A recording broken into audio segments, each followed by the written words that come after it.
Seorang wanita sedang berjalan di pasar malam Asia Tenggara, lalu masuk ke ruang ganti untuk mencoba pakaian. Namun saat sedang berganti baju, lantai di bawahnya tiba-tiba runtuh dan ia jatuh ke dalam kegelapan, lalu menghilang tanpa jejak. Suaminya menunggu di luar sangat lama, tetapi wanita itu tidak pernah keluar. Dalam keadaan putus asa, ia memanggil polisi. Para petugas memeriksa seluruh area namun tidak menemukan apapun. Akhirnya pria itu pulang ke rumah dalam keadaan hancur.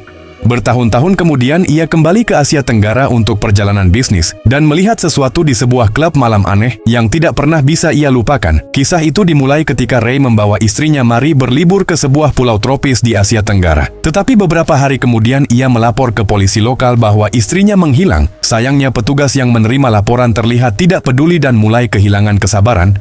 Di luar, langit dipenuhi awan dan hujan gerimis mulai turun. Setelah beberapa polisi mengusirnya dari kantor polisi, Ray berjalan menuju papan penuh poster orang hilang, lalu mulai merobekinya dengan putus asa.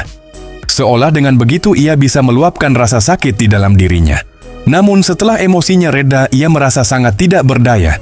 Polisi tidak ingin terlibat dan mencari istrinya sendirian di negara asing terasa seperti mencari jarum di tumpukan jerami. Ray berbicara seperti pria yang sedang memegang harapan terakhirnya. Dengan suara bergetar ia terus memohon bantuan. Petugas itu sebenarnya memahami keadaannya karena Ray sudah beberapa kali membuat keributan di kantor polisi. Ray menjelaskan bahwa visa miliknya hanya berlaku 5 hari lagi dan setelah itu ia tidak akan bisa melanjutkan pencarian. Suaranya akhirnya benar-benar pecah. Namun petugas hanya memberinya kata-kata penghiburan kosong, lalu menyerahkan sebuah kartu dan menepuk pundaknya.